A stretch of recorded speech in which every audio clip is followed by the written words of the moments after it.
त्रिभुवन के स्वामी ब्रह्मा विष्णु महेश धर्म सहित प्रकट हो गए। रंतिदेव जी लड़खड़ाते हुए उठे, चरणों में गिरे। भगवान ने कहा आखिरी परीक्षा तुम्हारी, तुम इतने 48 दिन के भूखे फिर भी अपने लिए नहीं रखा और पानी तक कुत्ते को दे दिया। तुमने मुझे खरीद लिया भगवान, ये है निष्ठा, तुमने मुझे खरीद लिया, तुम जो चाहो प्राप्त कर सकते हो। प्रसंग चल रहा है, दुष्यंत पुत्र महाराज भरत चक्रवर्ती सम्राट पद पर विराजमान हुए और बहुत सी यज्ञ की 133 अश्वमेध यज्ञ। जब उनके पुत्र उनके सामने आए, छोटे छोटे थे, तो उन्होंने देखा और अपनी पत्नियों से कहा मेरी वीरता और शूरता मेरी योग्यता के अधिकारी नहीं है, मेरे योग्य नहीं। जब ये देखा गया कि अब महाराज चक्रवर्ती सम्राट भरत निसंतान है, तो देवताओं ने योग लगाया। बृहस्पति जी महाराज अपने भाई की पत्नी के उदर में गर्भ स्थापित किया, जिनका नाम ममता था। अब इतना तेजस्वी पुत्र प्रकट हुआ, बृहस्पति जी कह रहे कि मेरा पुत्र है और तथ्य जी कह रहे मेरा पुत्र है। तो माँ ही निर्णय कर सकती किसका पुत्र है। तो ममता जी से पूछा गया संकोच मत करो, बताओ किसका पुत्र है। तो उन्होंने बताया बृहस्पति भगवान। दोनों छोड़ के चले गए। मरुद गणों ने उनका पोषण किया। उनका नाम हुआ भरद्वाज, महान तपोनिधि परम पवित्र। भरद्वाज जी के मन्यु और मन्यु के 5 पुत्र हुए, बृहच्छत्र, जय, महावीर, नर और गर्ग। नर का पुत्र संस्कृति, संस्कृति के 2 पुत्र हुए, गुरु और रंतिदेव। परम पवित्र त्रिभुवन को पावन करने की सामर्थ्य रखने वाले महाराज रंतिदेव। रंतिदेव जी निरंतर भगवान में स्थित रहते और कोई भी आ जाए कुछ भी मांग ले, जो है उनके पास सब कुछ दे देते थे। निरंतर भगवान में भजन, कोई उद्योग ना करना और मांगने वालों को कभी विमुख न जाने देना। धीरे धीरे चक्रवर्ती सम्राट का वैभव क्षीण होता गया। ऐसी स्थिति आ गई कि खाने को नहीं रह गया। उद्योग रहित, निरंतर भजन में स्थित और जो आ जाए मांगे सो दे दे। महाराज रंतिदेव बहुत बड़े दानियों में सर्वश्रेष्ठ, भगवत भक्तों में महान। यहाँ तक कि कई कई दिन भोजन मिलना दुश्वार हो गया। चक्रवर्ती सम्राट रंतिदेव जी पूरा कुटुंब 48 दिन तक बिना भोजन के जीवित रहा। मांगना है नहीं, क्योंकि स्वयं राजा था। मांगने वाला है, वापस जाना नहीं। स्थिति आ गई, उद्योग कुछ करना नहीं, निरंतर भजन में डूबना। 48 दिन तक पूरा परिवार 48 दिन पानी भी नहीं पिया। 49वें दिन प्रातः काल भगवत प्रेरणा से कुछ घी, खीर, हलवा, जल उपस्थित हुआ। 48 दिन के भूखे तो परिवार के लोग देखते ही एकदम, परंतु जो ही वो भोजन का भोग लगा रहे थे, भगवान अतिथि रूप में आ गए। ब्रह्म ऋषि रंतिदेव ने रोक दिया, परिवार बिल्कुल छूना मत, अतिथि भगवान आए। बैठ करके काफी मात्रा में हलवा और जो जो था सब खा के, जल ठंडा पी के, अभी वो जो बचे हुए कुछ कण थे उनको बांट करके प्राण पोषण के लिए पाना ही चाहते थे कि एक दूसरा अतिथि आ गया दरिद्र रूप में, महाराज रंतिदेव। रंतिदेव भगवान के स्मरण किए और वह जो बचा हुआ है दे दो। बचे हुए को अन्न में वो जो अतिथि रूप में आए हुए भगवान थे वो पाले। सोचा कि जो कण गिरे होंगे उनको जबान में रख देंगे, प्रसाद हो जाएगा तो कुछ तो प्राण का। इतने में कुत्ता आ गया, उसने कहा महाराज छूना मत, हमको चाट लेने दो, मैं बहुत दिनों का भूखा हूँ। रंतिदेव ने वो भी। इसके बाद भगवान का स्मरण किया और जो जल बचा था परिवार को जल दिया पीने को, खुद जल भी नहीं पिया। जल ही पीने के लिए आए, बांट करके तैयार हुए थे परिवार के जन की चांडाल आ गया, महाराज मैं बहुत प्यासा हूँ, पी ली। रंतिदेव जी ने जब जल पिलाया और वो चला गया, वो आंसुओं से पुलकित होकर भगवान से कहा ना कामये हम गतिमीश्वरात परामष्ट सिद्धिर्युक्ताम पुनर्भवम वा आरतिम प्रपद्ये खिल देह भाजा मंता स्थितो ये न भवन्ति दुखा।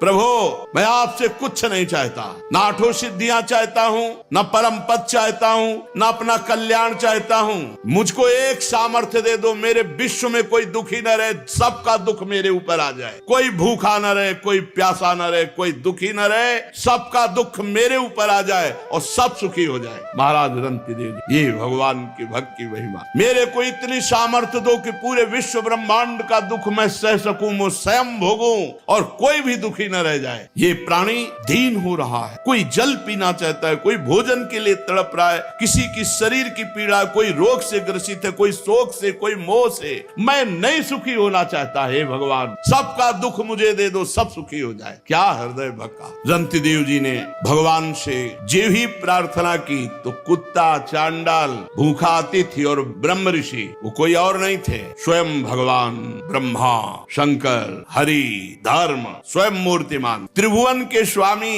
ब्रह्मा विष्णु महेश धर्म सहित प्रकट हो गए। रंतिदेव जी लड़खड़ाते हुए उठे, चरणों में गिरे। भगवान ने कहा आखिरी परीक्षा तुम्हारी थी। तुम इतने 48 दिन के भूखे फिर भी अपने लिए नहीं रखा और पानी तक कुत्ते को दे दिया। तुमने मुझे खरीद लिया भगवान, ये है निष्ठा। तुमने मुझे खरीद लिया, तुम जो चाहो प्राप्त कर सकते हो। उन्होंने कहा प्रभु आप देना भी क्या चाहोगे? त्रिगुणमयी माया, उसका प्रभाव तो आपकी कृपा से हम जान ही चुके हैं कि मिथ्या है, मुझे नहीं चाहिए। भगवान ने कहा तुम्हारे रिश्ते नाते जितने भी परिकर के हैं सबको मैं परम धाम देता हूं। संबंधी, रिश्ते, नाते, परिवार जितने जो हैं सब परम धाम भगवान ने कहा परम धाम दे। भगवान के परम धाम को रंतिदेव पूरे परिकर सहित गए। ये है जीवन समर्पित कर दिया तो अनंत वैभव, अनंत आनंद, अनंत काल के लिए। फिर मन्य पुत्र गर्ग से शिनी, शिनी से गार्ग का जन्म हुआ, गार्ग से ब्राह्मण वंश चला। महावीर का पुत्र दुरतिक्षय, दुरतिक्षय का 3 पुत्र त्रयारुणी, कवि, पुष्कारुणी, ये तीनों ब्राह्मण ही हुए। बृहच्छत्र का पुत्र हस्ती हुआ, उसी से हस्तिनापुर बसी। हस्ती के 3 पुत्र अजमीर, दुमीड, पुरमीड। अजमीर के पुत्रों में प्री, मेधा आदि सब ब्रह्म ऋषि हो गए। अजमीर के एक पुत्र का नाम था बृहदिश, बृहदिश का पुत्र बृहदभानु, बृहदधनु का बृहत्काय, बृहत्काय का जयद्रथ, जयद्रथ का पुत्र हुआ विशद, विशद का सेनजीत। सेनजीत के 4 पुत्र है रुचिराष्ट्र, दृढ़हनु, काश्य और वत्स। रुचिराष्ट्र का पुत्र पार था, पार का प्रथुसेन, प्रथुसेन का नीप और उनके नीप के 100 पुत्र हुए। नीप की पत्नी छाया से शुक की कन्या कृति से विवाह हुआ, उसी से ब्रह्मदत्त नामक पुत्र हुआ। ये ब्रह्मदत्त बड़ा महायोगी था। उसने अपनी पत्नी के गर्भ से विश्वक्सेन नामक पुत्र उत्पन्न किए। विश्वक्सेन ने जैगी शब्द के उपदेश से योग शास्त्र की रचना की। विश्वसेन का पुत्र उदक्षवान, उदक्षवान का भल्लाद और ये सब बृहदिश के वंशज हुए। द्रुमीड का पुत्र यवीनर, यवीनर का कृतिमान, कृतिमान का सत्यधृत, सत्यधृत का दृढ़नेम, दृढ़नेम का पुत्र सुपार्श, ये सब भगवद वंश के हैं। सुपार्श सुमति, सुमति से सन्निवान, इन्हीं से 6 ऋचाएं संहिताएं प्रकट की हिरण्यनाभ योग विद्या के द्वारा। धर्म्यासु के पुत्र मुदगल से यमज संतान हुई, जिनका नाम दिवोदास और कन्या का नाम अहिल्या। अहिल्या का विवाह महर्षि गौतम ऋषि से हुआ। बहुत ही सुंदर त्रिभुवन सुंदरी अहिल्या जी थी, इसीलिए देवराज इंद्र आकर्षित हो गया था और वो गौतम ऋषि की पत्नी अहिल्या पर गंदी दृष्टि रख। देवराज इंद्र होकर, बोलो त्रिभुवन पति होकर, एक महात्मा की पत्नी अवसर ढूंढता रहा। तो प्रातः कालीन ब्रह्म मुहूर्त में गौतम ऋषि स्नान करने जाते थे, इसको यही अवसर मिला। तो ब्रह्म मुहूर्त नहीं था, उसने अपनी माया से उस समय मुर्गा बोलते वही प्रातः कालीन माना जाता था, घड़ी आदि तो थी नहीं। तो 2 बजे के पहले ही आवाज हुई। गौतम ऋषि को लगा तो कि आज बहुत जल्दी, पर उनको लगा कि शायद ध्यान में कमंडल उठाया, स्नान के ले गए। इतने में गौतम ऋषि का रूप धारण करके अहिल्या के पास गए। अहिल्या जी जब तक समझती तब तक गौतम ऋषि जब वहां नदी के किनारे गए तो धाराजू ने आज्ञा करी कि ये ब्रह्म मुहूर्त नहीं, मुझे मत स्पर्श करना, नहीं आपको दोष लगेगा। 4 बजे ही धाराजी में स्नान करना चाहिए। रात्रि में जैसे 2 बजे है, 1 बजे ये स्नान धाराजी में नहीं करना चाहिए, मर्यादा है। देखो ना, नंद बाबा गए थे तो वरुण के पार्षद ले गए थे। अब जब गौतम ऋषि वापस लौटे, उनको कुछ गड़बड़ लगा कि मेरे साथ माया के द्वारा कोई छल हुआ। इतना कौन सामर्थ्यशाली है कि मेरे को माया से वशीभूत कर ले? तो गए तो देवराज इंद्र गौतम ऋषि के रूप में अहिल्या के साथ। तो उनका कौन है तू धूर्त, जो मेरा रूप धारण किए? अब भयभीत होकर इसे अपने असली रूप में आना पड़ा, देवराज इंद्र के रूप में। कहा अच्छा, त्रिभुवन पति होकर, सर्व पूज्य होकर तू इतना निंदनीय कार्य करेगा? भग बहुत प्रिय है ना तुझे, जा 1000 भग का श्राप देता हूं, पूरे शरीर में तेरे भग हो जाए। मूत्र द्वार को भग कहते हैं। जा पूरे शरीर में 1000 भग हो जाए। अब 1000 भग हो जाए जिसके शरीर में, अब उसकी क्या दशा होगी? देवराज इंद्र है, घृणित कार्य का ऐसा दंड।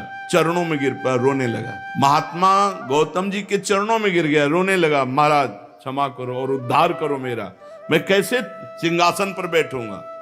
तो बोले तब तक भोगना पड़ेगा जब तक रघुवंश में रामचंद्र जी का प्रादुर्भाव नहीं होता, तब तक भोग। और जब राम जी प्रकट होंगे, उनके दर्शन करने के लिए जाएगा, तो यही भग हजार नेत्रों में परिणित हो जाएंगे। शास्त्र नेत्रधारी भगवान इंद्र कहे गए। अहिल्या जी से कहा तुझे इतना ज्ञान नहीं कि तेरा पति का स्पर्श और अन्य का स्पर्श का कोई भेद नहीं। वो पति का रूप तो धारण कर सकता, लेकिन स्पर्श पत्थर की तरह पड़ी रही, तुझे ज्ञान नहीं रहा। जा, मैं तुझे शाप देता हूं कि तू पाषाण बन जा। तो उनका महाराज माना मेरी गलती, लेकिन आपका रूप था, बहुत विनय की। तो उनका जब भगवान श्री राम वनवास में आएंगे और तुम्हारा स्पर्श चरणों से करेंगे, तब तुम अपने स्वरूप को प्राप्त हो जाओगी। तो गौतम ऋषि के पुत्र हुए शतानंद जी, जो जनक जी के कुल गुरु पद पर विराजमान। शतानंद जी का पुत्र सत्यधृति, जो धनुर्विद्या में अत्यंत निपुण। सत्यधृति के पुत्र थे शरद्वान, ये महान धनुर्विद्या शरद्वान जी। एक दिन उर्वशी जी जा रही थी और शरद्वान जी ने देखा, तो देखते ही उनका ब्रह्मचर्य नष्ट हो गया। इतनी सुंदर उर्वशी जी। अब वो ब्रह्मचर्य मूंज में गिरा। मूंज एक लता होती, झाड़। तो उस वीर के दो भाग हो गए, उसमें पुत्र और पुत्री का जन्म हुआ। इतना तेजस्वी महापुरुषों का होता था। मूंज से पुत्र हो गए। जो पुत्र हुए वो कृपाचार्य और जो पुत्री हुई वो कृपी। महाराज शांतनु एक दिन शिकार खेलने जा रहे थे, तो वहां रोने की आवाज आई, तो देखा तो उन दोनों को दयावश उठा लिया। जो कृपाचार्य थे वो सदैव आचार्य पद पर विराजमान रहे, और जो कन्या थी वो द्रोणाचार्य जी की पत्नी बनी। दिव्यदास का पुत्र था मित्रेय। मृत्यु के 4 पुत्र हुए, च्यवन, सुदास, सहदेव, सोमक। सोमक के 100 पुत्र हुए, इनमें सबसे बड़ा जंतु उनसे प्रशत। प्रशत के पुत्र हुए महाराज द्रुपद। ये पांचाल नरेश महाराज द्रुपद, इन्होंने ही यज्ञ के द्वारा, यज्ञ करते समय उन्होंने इच्छा की, तो अग्निकुंड से भगवान अग्निदेव ने द्रौपदी जी को प्रकट, ये देवी है। और धृष्टद्युम्न पैदा हुआ, जो कवच कुंडल सहित, अस्त्र शस्त्र सहित द्रोणाचार्य का गला काटने में समर्थ। धृष्टद्युम्न का धर्म्याश्व और नरपति, ये सब पांचाल कहलाए। अजमेर का पुत्र ऋक्ष और उसके पुत्र शंबरण। शंबरण का विवाह सूर्य की कन्या तप्ती से हुआ। उन्हीं के गर्भ से कुरुक्षेत्र के स्वामी कुरु का जन्म हुआ। कुरु के 4 पुत्र हुए, परीक्षित, सुधन्वा, जन्नु, निषधाश्व।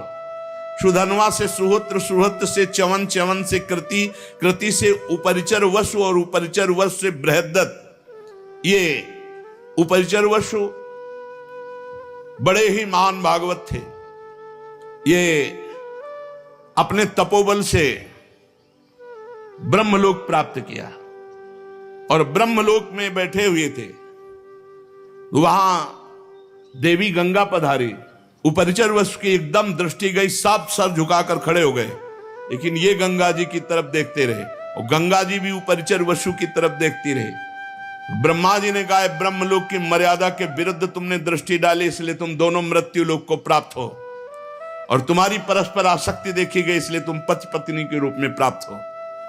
उपरिचर वसु हुई, महाराज शांतनु के रूप में प्रकट हुए और गंगा जी ने उनको पति रूप में प्राप्त किया। बृहद्दत्त कुशाम्ब मत्स्य प्रत्यग्र चेदीप और चेदी देश के राजा हुए। बृहद्दत्त का पुत्र कुशाग्र, कुशाग्र का ऋषभ, ऋषभ का सत्यहित, सत्यहित का पुष्पवान, पुष्पवान के जहु नामक पुत्र हुआ।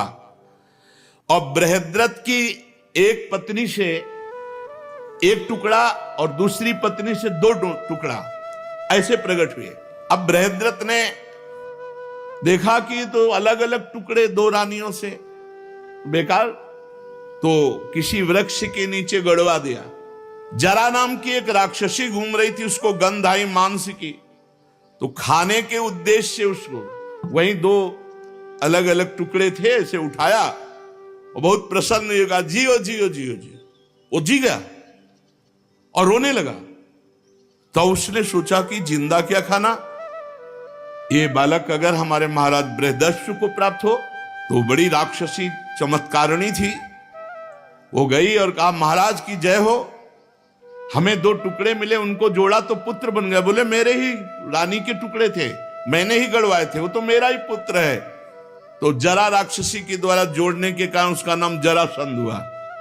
इसीलिए भीम खूब पटकते रहे लेकिन मरा नहीं। भगवान ने जब ऐसे फड़वा करके उल्टा फेंकवाया तभी जरासंध का सहदेव, सहदेव का सोमपि, सोमपि का श्रुतश्रवा, कुरु के ज्येष्ठ पुत्र कोई संतान उनके नहीं हुई। जन्नू का पुत्र सुरत, सुरत का विदुरत, विदुरत का सार्वभौम, सार्वभौम का जयसेन, जयसेन का राधिका, राधिका का पुत्र अयुत, अयुत का क्रोधन, क्रोधन का देवातिथि, देवातिथि का ऋष्य, और ऋष्य का दिलीप, और दिलीप के महाराज प्रतीप, और प्रतीप के 3 पुत्र हुए, देवापि, शांतनु, बाल्यहिक। देवापि तो अवधूत महापुरुष थे। जेवी राजपाट का वैभव देखा, उनका ऐसा मायाकृत है, और एकांतवास करते हुए निरंतर भगवान का स्मरण करके परम पद को प्राप्त हुए। राज्य पद पर महाराज शांतनु विराजमान हुए। ये महा पराक्रमी, महान तेजस्वी, छू ले तो बूढ़े से जवान हो जाए, छू दे तो बूढ़ा जवान हो जाए। यम यम कराभ्याम स्पृशति जीर्णम यौवन में तिस। उनके राज्य में कोई बूढ़ा नहीं रहता था, बूढ़ा जा रहा, छू दिया, जवान हो गया। महाराज शांत, अरे गंगा जी के पति बने कोई ऐसे खिलवाड़, ऐसे वैसे महापुरुष तो कोई कितना भी अशांत हो, छू ले तो शांति, इसीलिए उनका नाम शांतन। दवा की जरूरत ही नहीं है। करामात का चमत्कार रूप शांतनु महाराज। एक बार शांतनु जी के राज्य में 12 वर्ष तक इंद्र ने वर्षा नहीं की, तो ब्राह्मणों ने शांतनु से कहा कि तुमने एक क्रम तोड़ा है, तुम्हारे बड़े भाई देवापि हैं और उनका विवाह नहीं हुआ, उन्होंने राजपद स्वीकार नहीं किया, और तुमने विवाह कर लिया और राजपद स्वीकार किया, उनकी आज्ञा तो हुई नहीं। अब उनकी आज्ञा क्या, वो तो विरक्त महापुरुष। तो कहा तुम परिवेत्ता हो, इसलिए तुम्हारे राज्य में वर्षा नहीं होगी, 12 वर्ष तक वर्षा नहीं होगी। महाराज शांतनु वन में खोज की, और देवापि जब मिले तो उनसे अनुरोध किया। शांतनु के मंत्री अस्मरात ने पहले उन ब्राह्मणों को भेज दिया था सूचना देके कि शांतनु आ रहे हैं, प्रार्थना करेंगे राज्य के लिए, आपका क्या विचार है। उनका कदापि स्वीकार नहीं करें, बोले आप अपने में रहना। देवापि निंदा करने लगे शांतनु जब गए, उन्होंने कहा मुझे राज्य गृहस्थ धर्म बिल्कुल, इसलिए फिर वो लौट कर, देखो तब दोष नष्ट हुआ, फिर वो लौट करके आए तो वर्षा हो गई। कलयुग में जब चंद्रवंश का नाश हो जाएगा, तब सतयुग के प्रारंभ में यही सब सिद्ध महापुरुष जो कलाप ग्राम में इस समय रह रहे हैं, स्वर्ग से ऊपर, स्वर्गलोक, तपलोक, जनलोक, महारलोक, इनमें बड़े बड़े सिद्ध रह रहे हैं।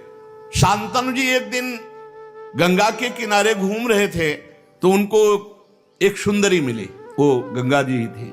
इनके पिता जो प्रतीक थे वो हरिद्वार में बड़ी तपस्या कर रहे हैं। गंगा जी प्रसन्न हुई और आकर के दाहिनी गोद में बैठ गए जांग पे, और प्रतीक ऋषि से कहा कि मैं बहुत प्रसन्न हूं तुम्हारे ऊपर, मुझे स्वीकार करो। तो उनका हाँ बेटी। तो उनका आपने बेटी क्यों कहा? बोले दाहिनी जंघा पुत्री का अधिकार। तो उनका मैं तो आसक्त चित्त होके आई थी। तो बोले मेरे पुत्र वधू तो मेरी पुत्री के समान ही रहोगी। तो गंगा जी उनसे कहा था कि आपका पुत्र हमसे प्रश्न नहीं करेगा मैं कौन हूं और मैं क्या करती हूं, ये प्रश्न नहीं करेगा। जिस दिन प्रश्न किया उसी दिन चली जाऊंगी। शांतनु जी ने देखा ही केवल गंगा जी को, इतना सुंदर गंगा जी, नजदीक गए और कहा चक्रवर्ती सम्राट महाराज शांतनु आपकी दास्ता स्वीकार करता है, क्या आप हमारी प्रार्थना स्वीकार करते हैं? तो गंगा जी ने कहा शर्त, प्रश्न नहीं मैं कौन हूं, क्योंकि जान जाए कि गंगा जी हैं तो फिर स्पर्श करने की सामर्थ्य कहां। देव निधि भगवती ब्रह्म स्वरूप गंगा जी। दूसरी बात, मैं जो भी क्रिया करूंगी उस पर तुम प्रश्न नहीं करोगे। शांतनु ने कहा स्वीकार। तो कहा मैं आपकी अर्धांगिनी बन सकती हूँ। अब तो गंगा जी को रथ पे बैठा के लाए, पूरे हस्तिनापुर में आनंद की धूम मच गई। गंगा देवी तो रिद्धियां सिद्धियां सब महलों में लौटती। पहला पुत्र हुआ, सीधे उठाया और गंगा जी की धारा में जाके फेंक दिया। ये अष्टवसु हैं। भगवान वशिष्ठ जी के शाप से मनुष्य लोक को इनकी प्राप्ति हुई। विस्तार से चरित्र है। 2, 3, 4, 5, 6, 7, 8वें को जो उठा, कौन है तू? भीष्म जी 8वें, वही कौन है तू?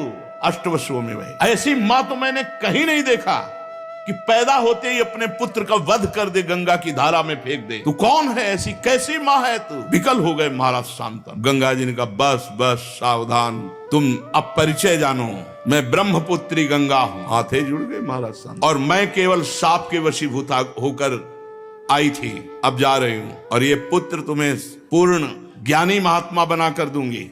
गंगा जी अंतर ध्यान हो। महाराज शांतनु ऐसे विरह में कि लग रहा था प्राण निकल जाएंगे। बस गंगा की धारा को देखना, गंगा जी की तरफ, गंगा जी की वही याद कि मैं जान नहीं पाया देवी गंगा हमारे पास इतने वर्षों तक रही। एक दिन वो धारा में देख रहे थे तो गंगा की धारा रुक गई, तो और प्राण की जो जिस धारा के सहारे था वो धारा भी गई। तो लगा रोक कौन सकता है? तो आगे देखा तो 9 किशोर बालक बाणों की बौछार से गंगा की धारा को रोक रहा। हे राजकुमार, कौन हो तुम इतने वीर? तो उनका मां, क्योंकि पुरुष को देखा, बोले मां। सोई गंगा जी प्रकट हो गए। अब तो महाराज शांतनु, कालो ये तुम्हारा पुत्र है देवव्रत। ये विश्व के समस्त धनुर्धरों से, जैसे भगवान परशुराम जी समस्त विद्याओं में, समस्त कलाओं में, समस्त अस्त्र शस्त्र आदि में परम प्रवीण और सत्य प्रतिज्ञ महात्मा देवव्रत, ये तुम्हारा पुत्र है। ले जाओ, तुम्हारे यश का विस्तार करेगा। तो उनका देवी आपका सानिध्य। गंगा जी काफी तसल्ली मिली देवव्रत से, पर विकलता गंगा जी शांतनु जी के भीष्म जी प्रकट हुए। शेष चर्चा आगे। श्री राधा वल्लभ लाल की।